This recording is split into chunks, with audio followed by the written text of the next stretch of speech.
परम धर्म सुत विदित अहिंसा, पर निंदा सम अघ्न गरीसा। सबसे बड़ा पाप मानस के हिसाब से देखते हैं तो दूसरों की निंदा करना होता है। तो निंदा करना अधर्म होता है, और जब हम किसी की निंदा करते हैं तो एक प्रकार से हम उसको परोक्ष या प्रत्यक्ष रूप से कहीं न कहीं से हम उसकी हिंसा ही करते हैं और उसको कष्ट पहुंचाते हैं। तो इसलिए जो वेदों में अगर हमको किसी को हिंसा का व्रत धारण करना है तो हमें किसी की निंदा नहीं करनी चाहिए। और सबसे बड़ा पाप क्यों है? सबसे बड़ा पाप इसलिए है कि हम जब किसी की निंदा करते हैं, मानव मात्र की निंदा करते हैं, तो हमारे परमेश्वर को ये भाता नहीं है। क्योंकि कोई हमारे स्वजनों की निंदा अगर करता है, अगर हम व्यवहारिक जीवन में देखें, हमारे परिजनों की, हमारे स्वजनों की, हमारे रिश्तेदारों की, हमारे मित्र की कोई निंदा करता है तो हमें सुहाता नहीं है। इस प्रकार से हमारे परम पिता परमेश्वर के सब संतान हैं और वो किसी का अवगुण भी नहीं देखते हैं, और अपने जनों का तो बिल्कुल ही अवगुण नहीं देखते हैं। तो जो चीज़, जो वस्तु, जो विचार परमात्मा को अच्छा नहीं लगता है वो अधर्म होता है। तो इसके पहले एक प्रश्न आया था, संत और असंत का भेद बताइए। तो निंदा जो है, संत लोग किसी की निंदा नहीं करते हैं, असंत ही निंदा करते हैं। जो दुर्जन होते हैं वो निंदा करते हैं। और निंदा का कारण जो हमारा पांचवा दोष होता है, जो खट दोष होते हैं, खट दोषों में पांचवा दोष जो होता है वो मत्सर होता है, ईर्ष्या होता है, डाह होता है। इन्हीं कारणों से हम निंदा करते हैं। निंदा करने का कारण यही होता है तो दुष्ट लोग निंदा करते हैं। एक श्लोक आता है, जो दुष्ट लोग होते हैं, खला सरसप मात्राणी पर छिद्राणी। तो जो छिद्रान्वेषी होते हैं, दूसरों को दोष ढूंढते रहते हैं, उन्हें दुष्ट कहा गया है। खला सरसप मात्राणी पर छिद्राणी पश्यन्ति, आत्मनो बिल्व मात्राणी पश्यन् अपि न पश्यन्ति। दुष्ट लोग दूसरों के सरसों के बराबर के भी छेद को, अर्थात दोषों को देखते हैं, और अपने जो है वो बेल के बराबर यानी बड़े बड़े दोषों को भी देखते हुए भी नहीं देखते हैं। तो इस प्रकार से किसी की भी निंदा करना परम घोर पाप माना गया है, अधर्म माना गया है, और इसके बहुत बुरे परिणाम होते हैं। तुलसीदास जी मानस में लिखते हैं, जो भगवान शंकर की और गुरु की निंदा करता है तो हर गुरु निंदक दादुर होई। तो हर और गुरु की निंदा करने वाला अगले जन्म में मेढक होता है।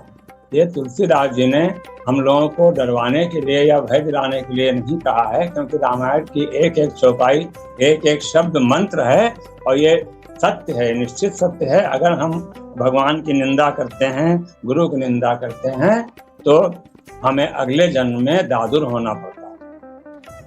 दादुर क्यों होना पड़ता है? क्योंकि हम अपनी ज़बान से, अपनी जिह्वा से भगवान का नाम न ले करके और दूसरे की निंदा में ही अपना सारा समय लगा देते हैं। दादुर का काम होता है कि वो लगातार बोलता रहता है, लगातार बोलता रहता है। तो हर गुरु निंदक दादुर होई, दुज निंदक बहु नरक भोग करी, जग जन्मय आयत शरीर धरि। जो ब्राह्मणों की निंदा करता है वो बहुत रो नरक में पड़ता है, बहुत नरकों का भोग करता है, और संसार में जग जन्मय बायस, अगले जन्म में उसे कौवा का रूप धारण करता है। कौवा को चांडाल पक्षी बोला जाता है, इससे निम्न कोटि का पक्षी कोई नहीं होता है। इसी तरह का श्राप काकभुसुंडी जी को भगवान शंकर जी ने दिया था। जब उन्होंने अपने गुरु का अपमान किया था, वो काकभुसुंडी जी बैठे रहे थे और गुरु को प्रणाम नहीं किया था उठ करके, और शंकर जी को अच्छा नहीं लगा था। शंकर जी बोले थे कि नीति विरोध सुहाय न मोहि। अब आगे लिखते हैं, सुत निंदक जे अभिमानी। जो वेदों की निंदा करते हैं, अभिमानी शब्द यहाँ बहुत महत्वपूर्ण है, क्योंकि जिनको अभिमान होता है, अपने ऊपर अहंकार होता है, वही वेदों की बात नहीं मानते हैं, निगम की बात नहीं मानते हैं, और देवताओं को भी निंदा करते हैं और वेदों की भी निंदा करते हैं। तो तुलसीदास जी कहते हैं कि वो रौरो नरक में पड़ जाते हैं।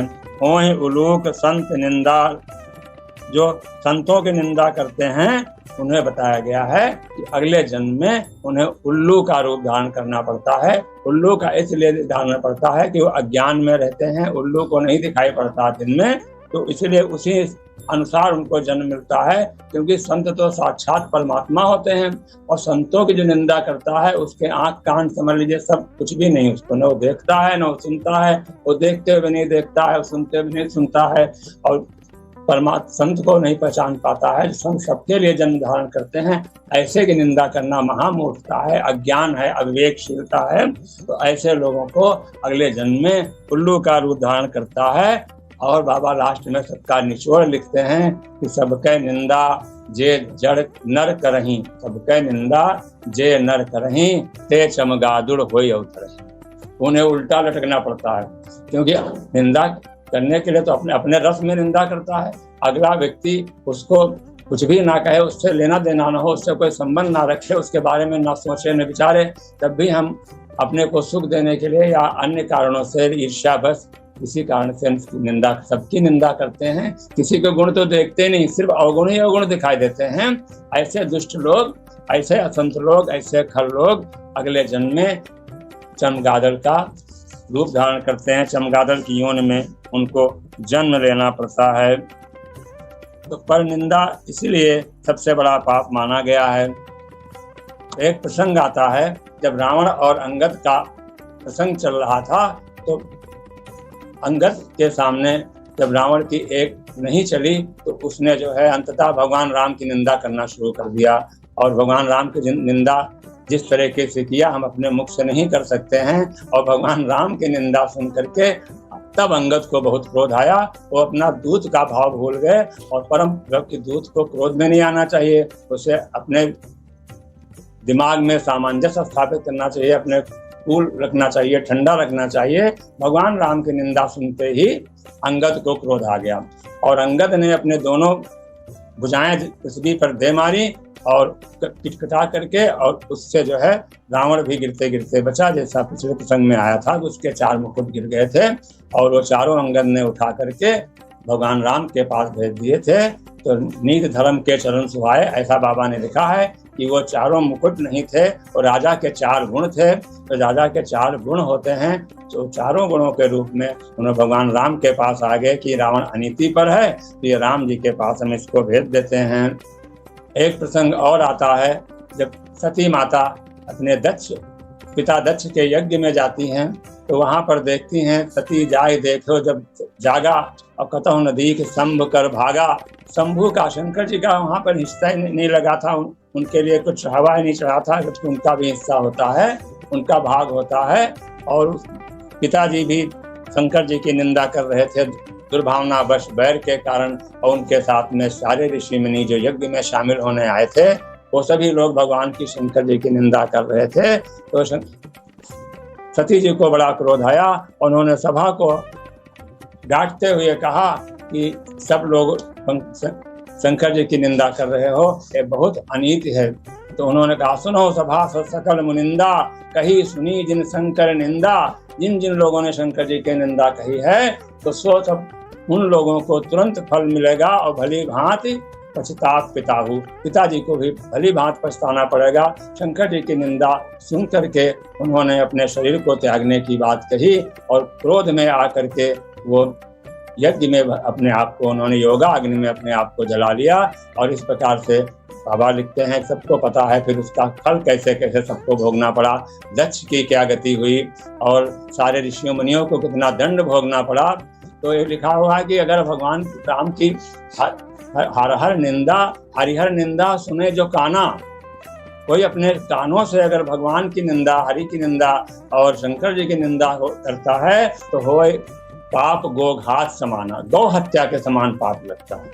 तो अब ये प्रश्न आता है कि अगर कोई भगवान शंकर की निंदा करे, हमारे गुरु की निंदा करे या विष्णु भगवान की निंदा करे, वो व्यक्ति ना माने तो हमें क्या करना चाहिए? इसका निदान बाबा ने बताया कि काटिए तास जीभ जो बसाई। अगर आपका सामर्थ्य है, आपके बस में है, तो आप निंदा करने वाले व्यक्ति की जबान को काट लीजिए। और श्रवण मूद न चले पर आई, अगर आपका सामर्थ्य नहीं है तो अपने को आहुति देने की जरूरत नहीं है।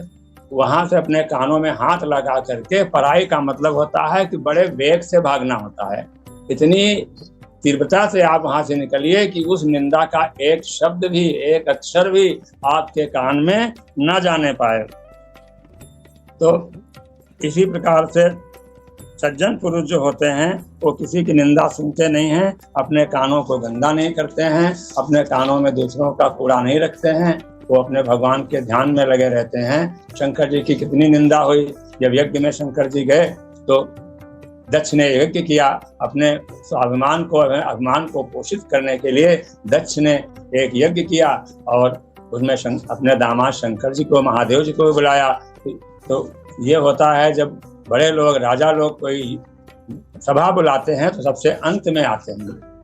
तो अंत में, सबसे अंत में दक्ष जी आए और सारे लोग सभा में बैठ गए। तो जब वो दक्ष जी सभा में प्रवेश करे तो सभी बड़े बड़े लोग, ऋषि मुनि महात्मा, सब लोग उनके सम्मान में खड़े हो गए। शंकर जी बैठे रह गए, क्योंकि शंकर जी को ध्यान ही नहीं रहता हो। तो तुम राम राम दिन रात अनवरत लगातार राम राम जपते रहते हैं, भगवान के ध्यान में खोए, कहते हैं कौन आया कौन गया है बाबा को क्या पता।